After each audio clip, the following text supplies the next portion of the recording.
Political abuse of psychiatry. White power, white supremacy. Introduction. Political abuse of psychiatry. Political abuse of psychiatry is the unethical use of psychiatry to deprive people who may disagree with the status quo of their fundamental human rights.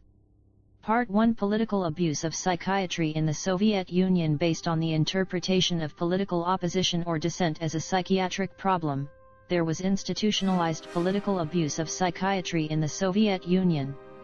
It was called psychopathological mechanisms of dissent. Psychiatry was used to disable and remove from society political opponents, dissidents who openly expressed beliefs that contradicted the official dogma. Terms such as philosophical intoxication and sluggish schizophrenia were widely applied to the mental disorders diagnosed when people disagreed with communist leaders. Part 2. 5 of the worst political abuses of psychiatry in the United States. 1. Project MK Ultra. Starting in the 1950s, the Central Intelligence Agency experimented on the minds of human subjects. The Central Intelligence Agency used drugs along with LSD and other tactics such as sensory deprivation and electroshock, to weaken and break a person and force confessions.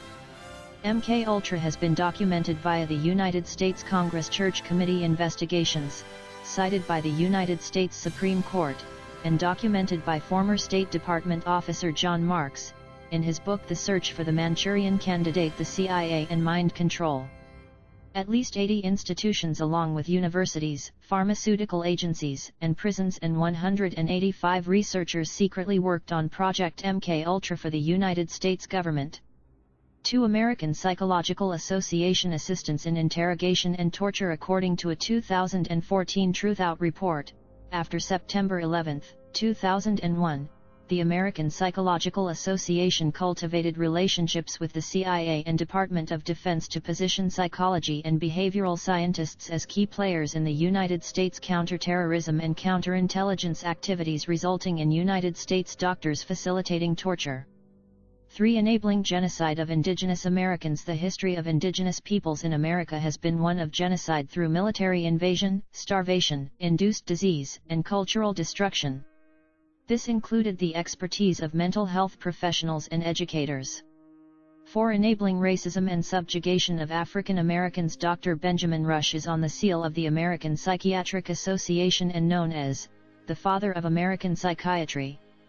In 1792, Rush contended that the color and figure of African Americans were derived from a type of leprosy, and he claimed that with proper treatment, African Americans could be cured and become white. In 1851, Louisiana physician Samuel A. Cartwright psychopathologized slaves endeavoring to be free with the mental illness called drapetomania, for which he devised brutal behavioral modification treatments, most notably whipping. 5. Medicating noncompliance and marginalizing anti-authoritarians. Routinely diagnosed with oppositional defiant disorder, rebellious children and teenagers are pathologized for noncompliance by mental health professionals. Part 3. White power, white supremacy. In 1981, after receiving my master's in computer engineering from Princeton University, my department head at American Telephone and Telegraph Bell Laboratories told me that just because my supervisor was fat and from the South, do not assume that he was a redneck, give him a chance. 2 years later this supervisor told me, Russell, every time I look at a black person, it does not matter if he has a PhD or not, I think negative thoughts about that black person. My supervisor then began to cry. In 1984, I transferred to a microelectronics division of American Telephone and Telegraph Bell Laboratories in Pennsylvania, 30 miles outside my hometown in Collegeville, Pennsylvania, where my mother willed me 5 acres.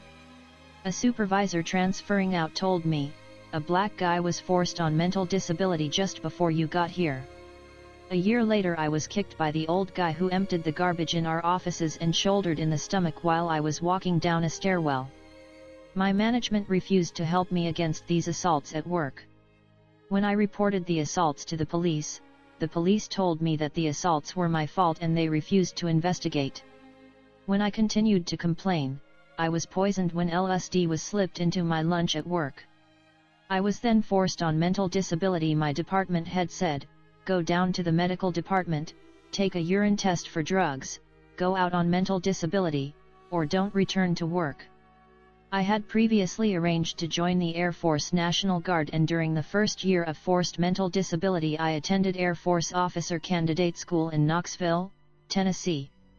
While in Air Force Officer Candidate School, American Telephone and Telegraph Bell Laboratories told me to come back to work, or they were going to fire me.